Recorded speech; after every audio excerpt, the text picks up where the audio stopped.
Sihitult tipus. Ideed, mis muudavad tööstust. Metrosert. Targalt ja täpselt tulevikku. Uues saatesarjas uurime, kuidas teaduses sünnivad päris lahendused Eesti tööstusele. Kuulame ettevõtjaid, eksperte ja teadlasi ning saame teada, kuidas Metroserti rakendusuuringute keskus on toetuspind targale majandusele.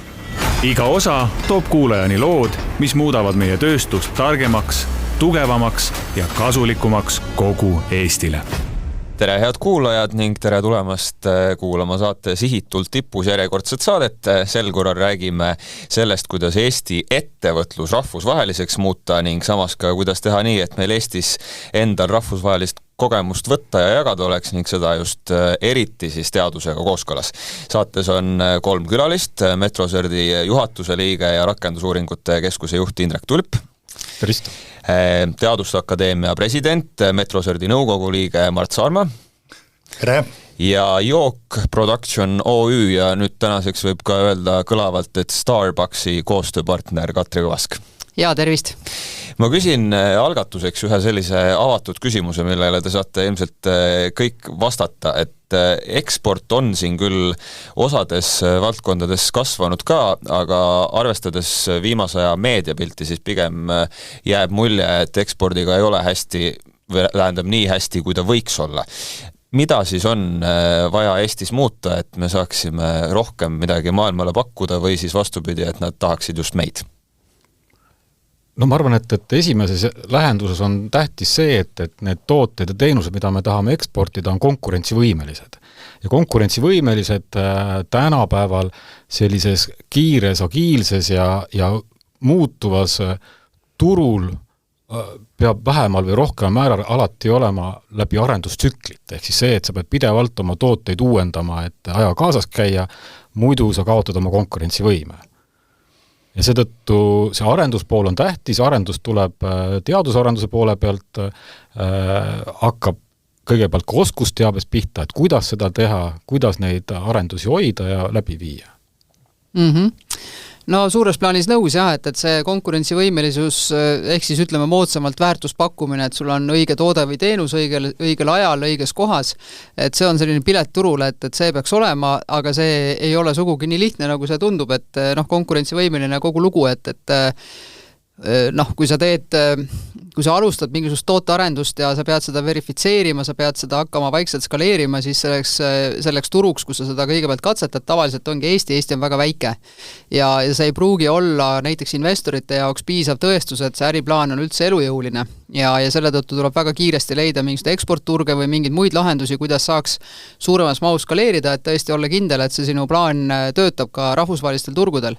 Aga igal juhul, kui see on tehtud, siis ma ütleks, et tegelikult 2 nagu järgmist asja, mis on sellised inglise keeles öeldakse, et untangible, et mida on väga raske kuidagi nagu mõõta või aru saada, aga mis tegelikult lõpuks võivad määrata väga palju, et üks on siis võrgustik, mida Eesti ettevõtetel ei kipu väga olema, võib-olla sellistel tehnoloogiaettevõtetel natuke rohkem, klassikalisemal tööstusel olulisel määral vähem ja teine on siis ka selliste võõraste või võõramate ärikultuuridega kohandumine ja nende järgi enda painutamine.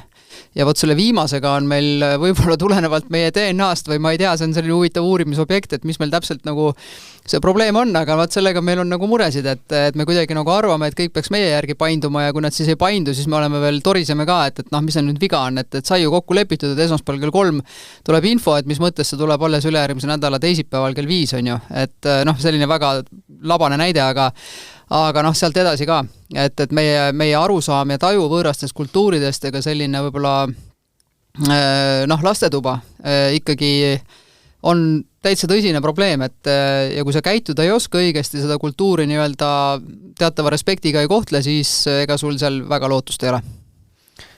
Kuidas teaduse vaatest on? Kas või kuidas me saame siis olla need tõesti suure ja olulise siis ka väljaviijad? No, ma pööraks pilgu ajalukku ja vaataks esimest Eesti Vabariiki. Paljudele seostub Eesti Vabariik sellega, et müüdi välja pekk ja muna, aga unustatakse seda, et müüdi väga edukalt ka Euroopa turul retiraadioid ja Volta elektrimootoreid, mis tol korral olid kõrgtehnoloogilised tooted. Et meil on võimet, meil on traditsiooni ja praegusel hetkel minu arvates Eesti nagu suurimaks probleemiks on see, et ei ole aru saadud sellest, et allhankimise periood on igavesti möödas. Me peame tulema turule toodetega, milledel on 2 omadust. Nad on uudsed ja neil on kõrge kvaliteet. See on eeltingimus. Kui meil on need 2 nõuet täidetud ja meil on inimesi, kes suudavad neid tooteid ka müüa, see on väga suur probleem muuses. Ja ma kahtlen, et see on Eesti jaoks hetkel üks suuremaid probleeme, siis me võime vallutada maailma.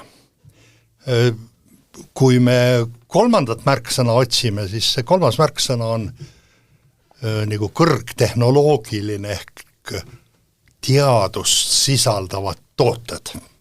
Ja neid on Eestis väga vähe. Võib-olla mõningaid nagu IT-teenuseid nagu välja arvata.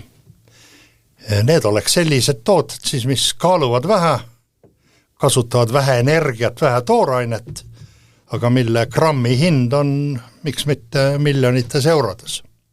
Ja sellised tooted sünnivad ainult kõrgetasemelisest teadusest. Ja teadus, mis võib-olla sündinud on ülikoolides, aga on rakendatud firmades. Ja võt see teine pool on meil hästi kehvas seisus minu järgi, et me peame tegelikult praegu, kui me tahame sellest,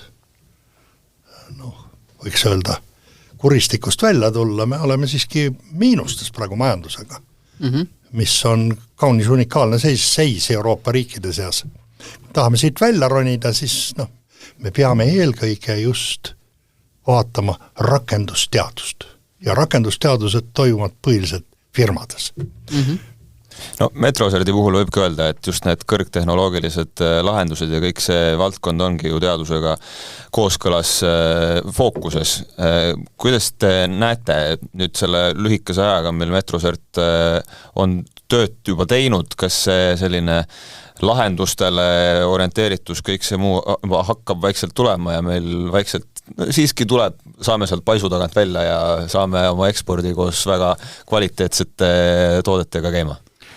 No eks siin kindlasti niisugune pikem protsess, et täna on jah, et nagu see hästi välja tood, et rakendusuuringute keskus Metroserti juures on nüüd täna circa ideest siis 2 aastat nagu olnud, täna me ehitame seda üles jätkuvalt nii infrastruktuuri kui ka oskusteabe inimeste poole pealt ja eesmärk on siis ettevõtlussektorit toetada nende samade, nagu Mart väga hästi välja tõi, teadusmahukate toodete arendamisel, mis on nagu hästi tähtis ja mis ka tegelikult kõlas Katri poolt ka hästi välja, et alati peab silmas pidama turgude nõudeid ja kuna Metrosert on iseenesest juba üle 100 aasta vana, ta on tegelenud metroloogia valdkonna sertifitseerimistega, et see oskusteave täna lähtuda siis turgude regulatsioonidest, mille vastu need tooted peavad tehtud olema, et see sümbioos täna rakendusuuringud nõuetele vastavus, ehk siis kui me räägime nii-öelda nagu tehnoloogia valmidustaseme mõistest, et me räägime siin tehnoloogia valmidustasemest seal kuskil 5, 6, 7 nende arendustsüklites, et see on täna see tehnoloogiate arenduse surmaorg, mida me täidame. No võib-olla ühe asjana tooks veel juurde mõlema eelkõnelejaga väga nõus ja eriti just selle osaga, mis puudutab meie võimalust kõrgtehnoloogiliselt tõesti selline kvanthüpe teha siis kujundlikult, et väga nõus. Aga selle kõige juures on veel üks asjaolu ja selle nimi on kapital. Ja see peab olema üks rahulik kapital, mis seda nii-öelda kõrgtehnoloogilist arendust toetab. Ja ma olen niimoodi aru saanud, et võib-olla ka selle kapitali kättesaadavusega ei ole väga lihtsad lood erinevatel põhjustel praegu, et kapitaliturud on niimoodi üsna sellises hallis olekus ja ma arvan, et tuleb väga sügavalt analüüsida ja mõelda, et kas on midagi, mida me saaksime teha, et seda sellist rahulikku kapitali nendesse arendustesse rohkem tõmmata. Sest et kui me räägime kõrgtehnoloogilisest või süvatehnoloogilisest arendusest, siis see võtab aega päris palju, see võtab ajusid, nad kõik tahavad saada töötasu, kõik katsed ei pruugi õnnestuda nii et see kapital, mis seda kõike toetab, ei tohi olla rahutu ja nüüd just see hetk, kus siis nagu nii-öelda siis see teadus on verifitseerinud, et see lahendus võiks töötada ja sealt hüpata nüüd siis päriselt sellesse ettevõtlusmaailma ja proovida seda lahendust siis ka päriselt müüa, et ka see nõuab mingust kapitali, et ühesõnaga lihtsalt, et see kapitali aspekt ei läheks meelest ära ja see on tegelikult see, mis selle vereringe lõpuks ju käima paneb. Kuidas praegu näiteks meie siis teaduslike ajudega lood on, kas nad tahavad Eestisse jääda ja siin teha kõrgtasemel teadust või ettevõtlust? No Eesti, kui me vaatame alusuuringuid, neid kutsutakse ka nimega fundamentaaluuringud, siis selles osas Eesti ei jää jänni võrreldes muude Euroopa riikidega, et kui me võrdleme nüüd näiteks kas või Tartu Ülikooli ja võrdleme nagu endiste sotsialismimaadega, siis kõikides nendes ülikooli rankingutes Tartu Ülikool on praktiliselt alati esimene nende seas. Või kui võrdleme Tallinna Tehnikaülikooli, siis ta on Tehnikaülikoolide võrdluses ka. Aga kui me lähme võrdlema maailma tippudega, siis me kukume sinna 4. ja 5. sajasse. Et kõik sõltub sellest, kellega me võrdleme. Et Eesti riik on teadusesse panustanud vastavalt parlamendiga kokkuleppele enam-vähem 1% SKP-st pannakse teadus- ja arendustegevusse, sealt läheb endiselt suur osa rahast läheb alusuuringutest. Ma arvan, et see alusuuringute pool on suhteliselt heas korras, väga mitmelgi alal me oleme kõrges rahvusvahelises tipus. Aga kui me vaatame rakendusteaduste poolt, siis on pilt jupp ja kurvem. Ja siis tekib esimene küsimus, et Eesti jätab aastas 71 patenditaotlust. Samsungi firma jätab 5000. Me ei saa rääkida tõsiselt Eesti kõrgtehnoloogilisest tööstusest, kui me jätame 71 patenditaotlust. See, need on ma ei tea, see on nagu läheks jalgrattaga võistlema formulatega, ei võistle. Et midagi on seal viltu, et meie teadussüsteem vajaks minu meelest siin korrastamist ja me peaksime natuke suuna muutma ka selles suhtes, et me stimuleeriksime rohkem ka riigi rahadega rakendusuuringud. Ja rakendusuuringud toimuvad tavaliselt firmades või siis ülikoolide ja firmade koostöös. Väga harva ülikoolid ise teevad nagu omal initsiatiivil rakendusuuringud. Need on siis, mida kutsutakse nagu radikaalsed läbimurded. Mis puudutab investeeringuid, siis tegelikult maailmas olukord on niisugune, et kui te lähete Californiasse, siis te võite leida seal kümneid ja kümneid investeerimisfirmasid, kelledel on kümnetes ja kümnetes miljardites raha, mida ei ole investeeritud. Ja kui küsid nende käest, miks ei ole investeeritud, nad ei ole häid ideid. Tegelikult probleem on, ma arvan, me peame ausalt tunnistama, et üheks väga suureks probleemiks tänapäeva Eestis, Euroopas ja maailmas on heade, täiesti radikaalselt uute ideede olemasolu. Paljud riigid on lahendanud selle asja niiviisi, eks ole, et nad on loonud riiklikke investeerimisfirmasid, mis siis annaksid nendele kodumaistele firmadele niisuguse pikema toe või luuakse siis riiklikke ja sega investeerimisfirmasid. Soome Sitra on selleks väga hea näide ja siis on muidugi lõputult erainvestorid. Erainvestorite puhul on muidugi probleem selles, et kui nemad saavad enamuse, siis kui see on Ameerika investor, siis väga kergesti 2 aasta pärast see firma ongi Ameerikas. Nii on vähemalt minu loodud firma ka käinud. Ja siis Eestiga väga suurt sidet ei pruugi olla. Et me peame natuke siin ka mõtlema selle patriotismi peale. Et kui ikka midagi väga väärikat ja tugevat sünnib, et see jääks Eestisse. Kuidas joogiga lood on, siis ma eeldan praegusel hetkel, et ta jääb ikkagi Eestisse, aga kuidas siis teha niimoodi, et saab ühest kaerajooki tegevust ettevõttest rahvusvaheline ettevõtte ja seda siiski olemuslikult üsna jutumärkides vanamoelises tööstuses, ehk siis toidutööstuses, seda on ju tehtud aastasadu. Jaa, no vot, nii ongi, et paistab välja selline vanamoeline, aga tegelikult meie stardiplatvorm oli hoopis teine. Noh, esiteks tegemist on alternatiivse või piima alternatiiviga, mis on omaette selline võib-olla keerukam valdkond ja see nii-öelda lähtepunkt, kus meie alustasime, oli see, et me pidime olema kõigist palju paremad. Vastasel juhul meil ei oleks olnud üldse võimalustki turul. Ja selleks, et olla kõigist palju paremad oma maitseomadustelt, oma tehnoloogialt, kõigelt, mis toidus on oluline, hind ka loomulikult, tarned, ühesõnaga kogu see pakett, eks ole, mille sa pead niimoodi käigu pealt ja väga väikese seltskonna raames nii-öelda välja mõtlema, et see ülesanne oli ja on tegelikult siiani ikkagi väga selline, ütleme nii, et hirmus, aegalt on selle peale mõelda. Aga igal juhul, et võib-olla meie näitel, et mida me tegime, et kui me saime aru, mis ülesanne meil tegelikult ees on, siis küsimus oligi, et kas aitab meil seda ülesannet täita. Ja ma arvan, et enamus ettevõtted, kes tahavad mingit sellist suurt teadusmahukat hüpet teha ja uut sellist lahendust leida oma valdkonnas, mõtlevad üsna samamoodi, et nii, ma tahan jõuda punktist A punkti B, kes mind aitab seda võimalikult efektiivselt teha. Ja ma arvan, et see on üks hästi oluline asi, või oluline punkt, mis võib olla üks põhjus, miks pärast meil on nii raske siia rakendusteadusesse üle hüpata ja rakendusteadusest omakorda ettevõttesse üle hüpata, et ettevõte mõtleb ainult läbi efektiivsuse. Aga teadlane, mulle tundub, et alati ei pruugi mõelda.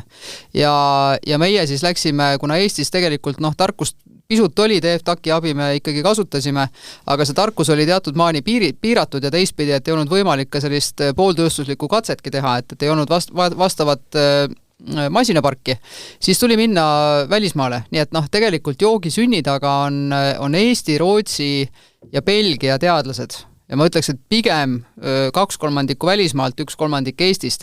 Nii et ja ettevõtte vaates sul tegelikult ongi see, et sa tahad midagi teha, siis sa vaatad, kes on sulle parim partner.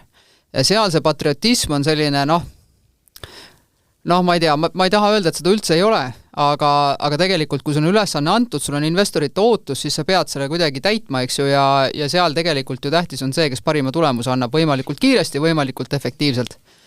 Nii et see oli meie lugu ja ise me uskusime kogu aeg, et me teeme maailma parimat asja ja siis sealt järgmine etapp oli panna need inimesed siis ka uskuma, kelle poole me selle tootega pöördusime.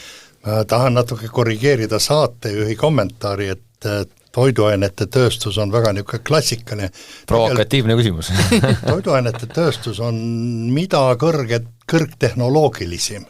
Kui te kulistate alla Coca-Colat, siis te ei teagi, et selle toote valmistamiseks on kasutatud võib-olla 10 geenitehnoloogias toodetud ensüüme ja terve rida muid trikke.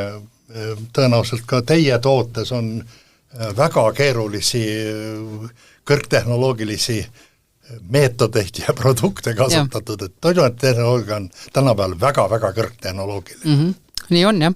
Ja see teebki tootest nii-öelda oma ala ja valdkonna, kas siis kaerajoogid või karastusjoogid kõige parema toote? Jaa, kui sa äriplaani teed, siis ei ole mõtet minna sinna verisesse ookeani, eks ju, et see, mida kõik juba oskavad teha, seal Eestist minna ja võita ei ole peaaegu et võimalik. Erinevad piirangud on, aga ma ütleks nii, et väga-väga keeruline. Et jah, sa saad lähiturgudel võib-olla midagi saavutada, aga sellist suurt rahvusvahelist hüpet sealt ei tule.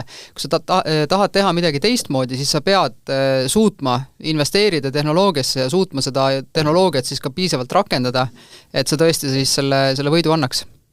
Kuidas Metrosert saab siin appi tulla, et tõesti meil oleks võimekus teha kas või nendes esialgsetes valdkondades, mis on praegu paika pandud, seal seda suurt hüpet ja et need ideed jääksid Eestisse ja arendus toimuks Eestis ja see patriotismi noot tuleks välja?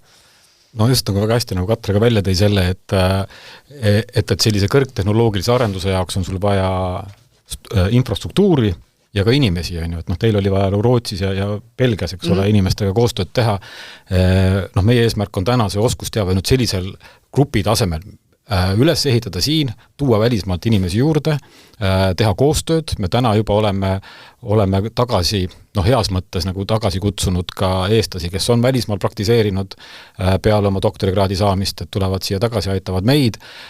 Me keskendume hästi palju ka rahvusvaheliste koostööprojektidele, sarnaste organisatsioonidega, me oleme täna EARTO liige, EARTO on European Association of Research and Technology Organizations, see on 350 liiget, kõik, kes tegutsevadki selliste rakendusuuringute valdkonnas, selles nii-öelda sellist katuse all me saame teineteisel kogemusi jagada, täna me veel kõiki ei tunne, me oleme circa aasta olnud selle organisatsiooni liige, õpime neid järjest tundma ja ehitame üles koostööprojekte. Täna siin juba ongi näiteks, et droonitehnoloogiate valdkonnas meil on juba plaanis siin oktoobri teises pooles minna VTT-sse, kohtuda sealsete inimestega, et kuidas me saame koostööd teha ja sinna on kutsutud siis kõik Põhjamaade RTO-d, Rise Rootsist, siis Sintef Norrast ja nii edasi, et VTT ise ka loomulikult.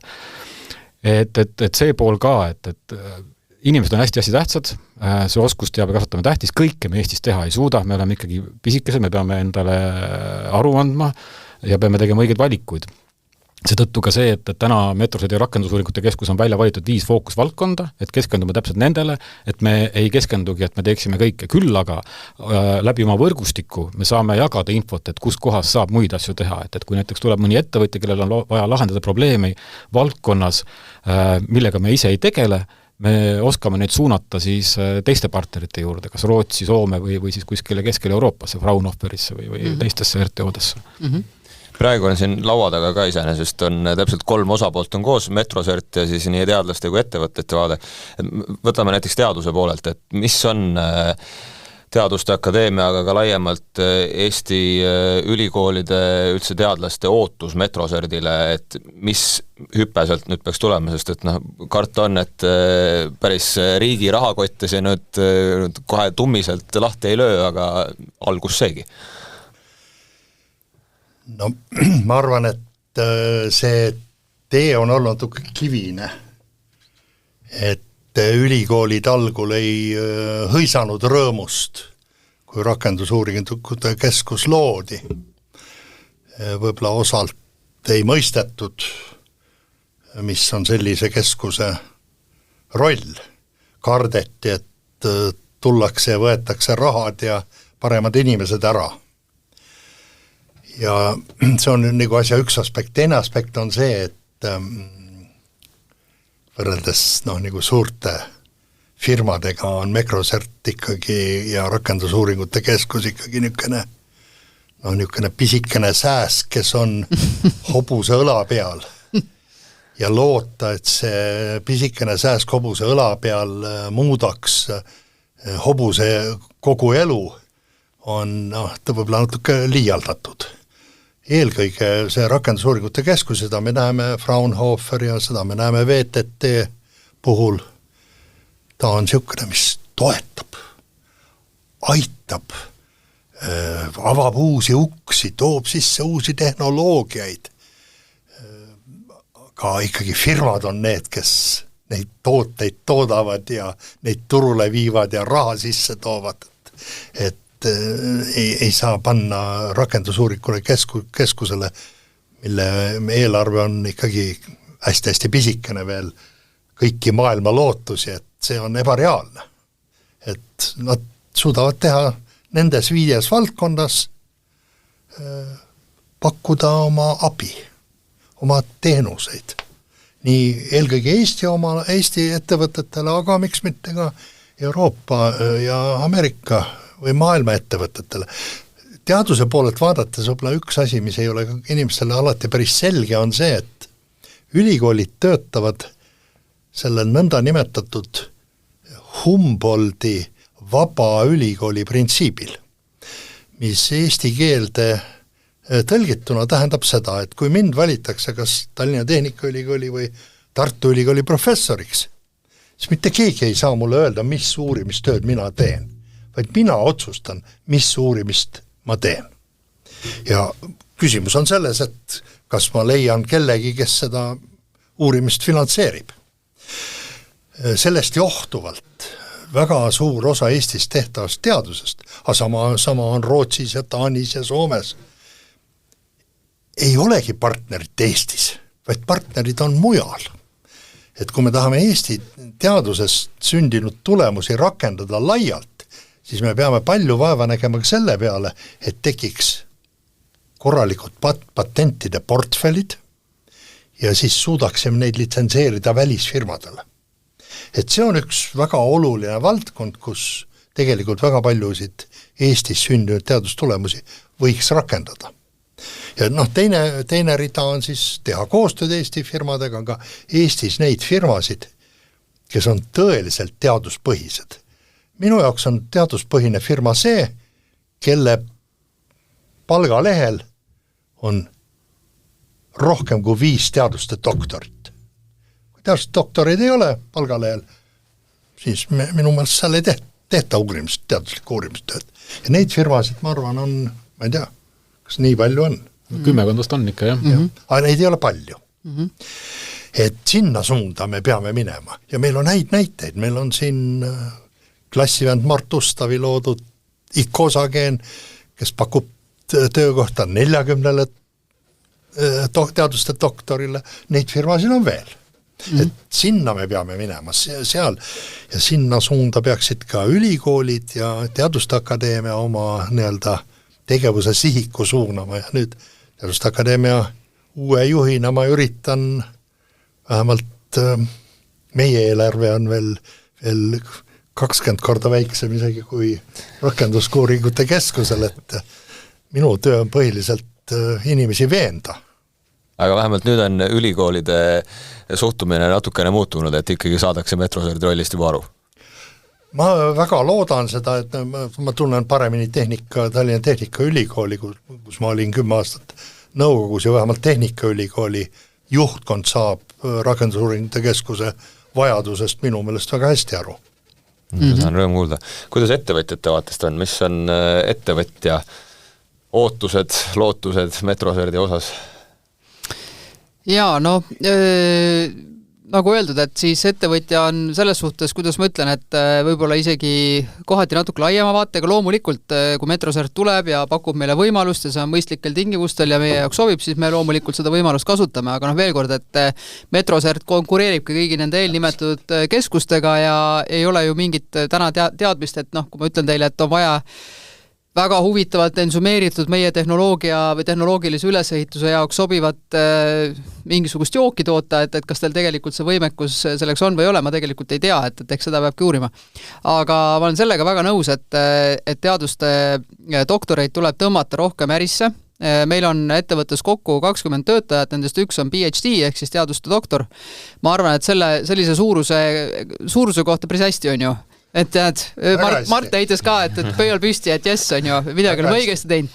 Et ja tõesti sellest inimesest, tal on niivõrd kompleksne vaade, et läbi teaduse, läbi äri, et sellest on hindamatu kasu, et ma kindlasti kutsun üles, et kõik, kellel vähegi võimalik on, siis uurige, puurige, selleks on praegu kõigest toetused nende inimeste palkamiseks ja sellest on ettevõttele väga-väga suur kasu, et saate väga laia pildi, nii et aga loomulikult, et kui on võimalik, siis alati vähemalt see algarenduse pool oleks mõistlik teha kodus, sellepärast et sa teed siin mingeid katseid, midagi õnnestub, eks ole, tahad uuesti katsetada, arendada, kuniks sa siis hakkad skaleerima ja siis on küsimus, et kas seda on võimalik teha kodus või kusagil mujal ja see sõltub väga palju tehnoloogiast, masinapargist, miljonist väiksest asjaolust, et see ei pruugi juhtuda Eestis, muidugi tore oleks, kui juhtuks.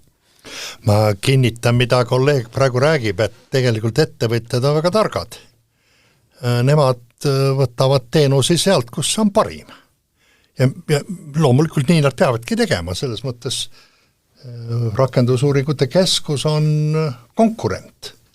Ja kvaliteet on see, mis maksab. Kui on hea kvaliteet, siis sealt ostetakse. Mida ma tahtsin veel lisada on see, et ma olen päris pikka aega olnud ülikoolis õppejõud 2 pool lahte ja näinud üliõpilasi nii Eestis kui ka Soomes, et ütleme veel 20 aastat tagasi suur osa üliõpilasi, kes tuli ülikooli, mõtlen peale eelkõige nagu loodusteaduskonda või arstiteaduskonda, nägi oma tulevikku kas ülikoolides või akadeemilisest uurimisasutustes ehk nii-öelda akadeemias. Siis tänapäeval viimase 10-15 aasta jooksul suund on radikaalselt muutunud. Minu meelest, ma nüüd statistikat ei tea, aga nagu tunde järgi ütleksin, et enam-vähem pooled noortest näevad oma tulevikku firmades. Ja see on tegelikult nagu hea lähtekoht firmade arenguks. ja ma arvan, et vähemalt Tallinna Tehnikaülikooli üliõpilased, kellele ma õpetan, nendest väga-väga paljud näevad oma tulevikku just eelkõige ettevõtetes. Aga tahaks eelkõige töötada niisuguses ettevõttes, kus saaks jätkata teaduslikku uurimistööd ehk teaduspõhistes ettevõtetes. No, ehk siis see potentsiaal täna on tegelikult väga-väga hea, et siit edasi minna ja sükest teaduspõhist ettevõtlust hakata arendama Eestis nagu suuremas mahus, eks tegelikult süvatehnoloogia ettevõtlust, eks ole. Me räägime väga palju niisugusest nagu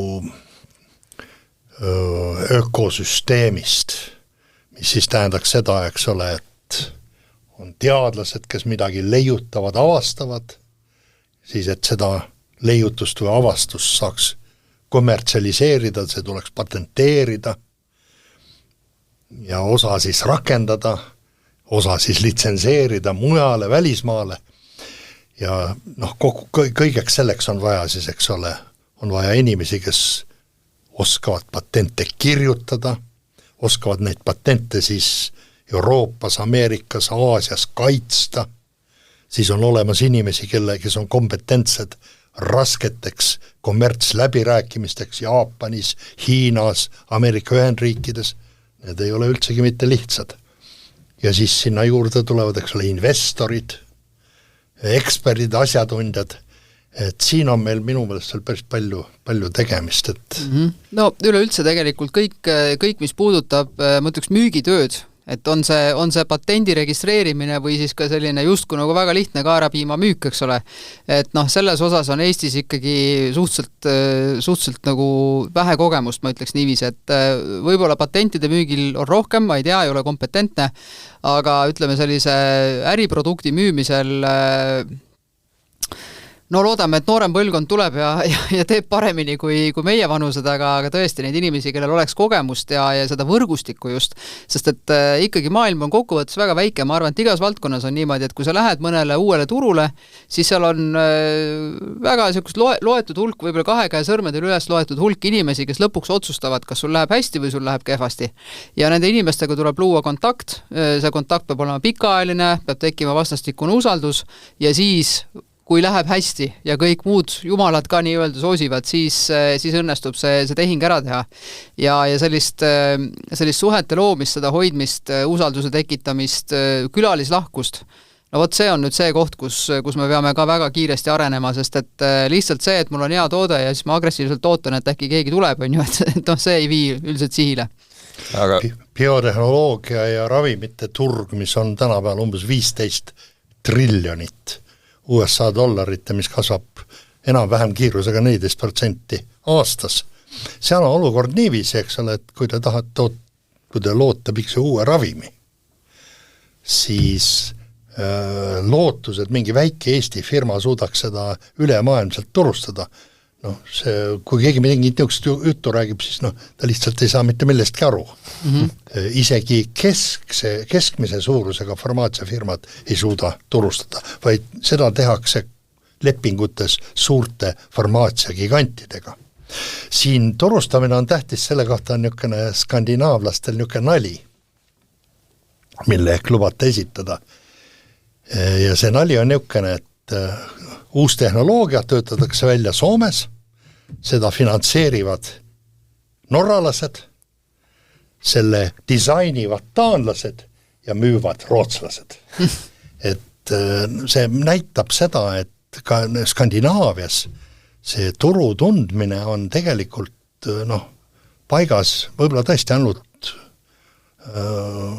Rootsis ja mõnevõrra ka Taanis, kes on väga kaua seda teinud. See on traditsioonid ja see nõuab ka professionaalsus. See ei ole mitte nii, et täna olen professor, homme müün ravimeid. Nii see ei käi. Aga Metroserti puhul iseenesest ju võib öelda, et see sama võrgustumine ja kõik see võrk, millest me oleme siin rääkinud, siis Metrosert võiks olla see üks koht, kust tõesti jagada neid kontakte, teadmisi nii Eestist kui Eestist välja, ehk siis selline teekond võiks olla seal selline üsna kena. Absoluutselt, et just nagu, nagu ka ennem juttu oli, et läbi selle katusorganisatsiooni Arto me oleme väga nende samade kultuuridel lähedal, eks ta on kindlasti osa sellise Eesti üldise ärikultuuri kasvatamisest, eks me peame aru andma, kust me tuleme, et meil ei ole niivõrd head ärikultuuri tausta kui siin Skandinaavias või Kesk-Euroopas, et see tuleb meil tegelikult jupikaupa üles ehitada, koos siis, eks ole, muu oskusteabega, et nii ta paraku on ja siin meie kindlasti panustame. Samuti on ka meie omaniku poolt meile tugev ootus andnud intellektuaalomandi kaitsmise osas just nimelt patendid ja selle kultuuri kujundamine, et see on ka, millega me nagu tugevalt tööd teeme ja oma arenduspartnereid, kas siin akadeemilisi või ka siis eelkõige nagu ettevõtte poole pealt kindlasti nagu väga hea meelega nagu aitame, et meil on siin inimesed, kellel on intellektuaalomandi kaitsmiskogemust, eks ole, rahvusvahelisel tasemel, et seda me jagame. Võib-olla ühe asjana toon veel juurde, et kui me räägime kõrgtehnoloogilistest toodetest, tihtilugu ka tooted, mida võib-olla tuleb palju toota masstootmisest, et siis on ka hästi tähtis, on selline industrialiseerimise etapp, mis meil ka täna tegelikult Eestis, meil ei ole seda oskust väga palju, kogemus siiamaani pole väga palju olnud, et see on ka koht, kus kohas meie tahaksime kindlasti, saame aidata ja koos mõelda, et kuidas seda teha, sest meil meeskonnas on inimesi, kes on seda varem teinud ja see aitab ka ettevõtete siis planeerida, et samamoodi, et ma ise omas käest tean, et kui ma varem olin ettevõtjana, tegelesin meditsiiniseadme arendamisega, siis kui sa pole seda varem teinud, siis tundub, et see on väga lihtne, aga tegelikkuses on need tehnoloogiliste asjade ülesseadmine ikka kordades keerulisem, kui sa arvata oskad.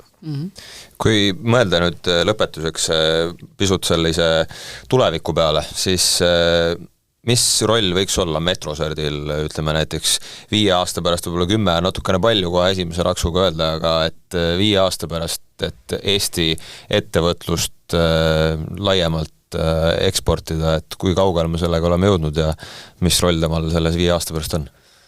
Metroserdil võiks olla selline roll, et kui ettevõttel tekib vajadus oma tootearenduses